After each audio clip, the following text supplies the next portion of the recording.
सजनवा की जनता की तरफ से उनका हृदय से स्वागत करता हूं जो आज सजनवा फैलाएं। आज देश के उद्यमी आ रहे हैं। बहुत बहुत धन्यवाद।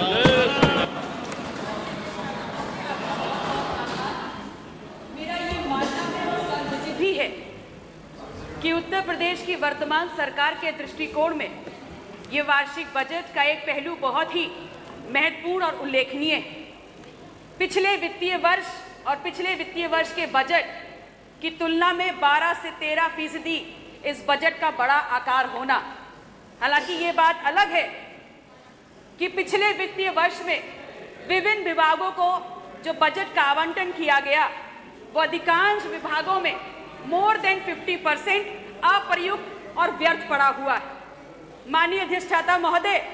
सच्चाई यह है कि एक बजट में विकास की दिशा के साथ सामाजिक न्याय का संतुलन होना एक महती जरूरत है और खासकर जब लक्ष्य तेज रफ्तार से विकास और बड़े पैमाने पर रोजगार हो तो ये नितांत आवश्यक हो जाता है कि थोड़ी देर थम करके नियंत्रण के साथ विवेकपूर्ण तरीके से राजकोषीय जो आपकी संपदा है, खजाना है, उसके विस्तार के लिए गुंजाइश रखी जाए और खासकर तब जब खर्चा गुणवत्ता वाली पूंजी निर्माण के नाम पर हो रहा। यह स्थिरता के लिए अनिवार्यता है और माननीय अध्यक्ष जी, जब निर्माण की बात आई है तो सबसे पहले यह जरूरी हो जाता है कि हम श्रम शक्ति को सुगम बनाएं, सकुशल बनाएं, सुदृढ़ बनाएं और इसके लिए निवेश होना बहुत नितांत आवश्यक है। लेकिन ये बजट जो आया है इसमें केंद्रित विकास और बड़े बड़े निवेशों के बीच में कहीं ना कहीं जो मूलभूत समस्याएं थी उनको प्राथमिकता नहीं मिल पाई। इसी सदन में अपराध के खिलाफ अपनी जीरो टॉलरेंस की नीति का बखान करते हुए इसी नीति को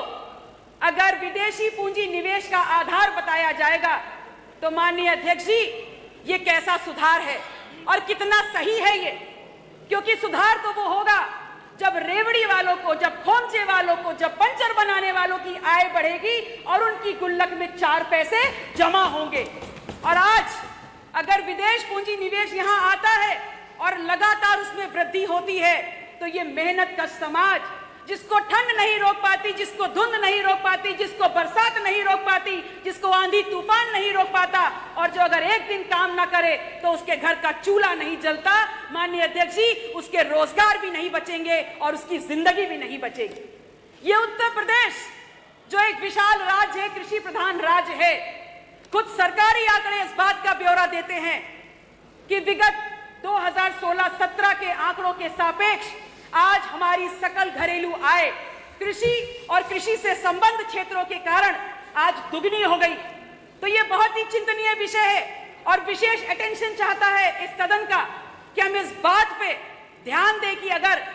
किसी क्षेत्र की वजह से हमारे प्रदेश की सकल घरेलू आय में दुगने का इजाफा हो रहा है तो उस क्षेत्र में जुड़े हुए किसान मजदूर, बटाईदार, अप्रत्यक्ष प्रत्यक्ष रूप से जुड़े हुए लोगों की आमदनी में कितना इजाफा हुआ है। ये मैं नहीं कह रही,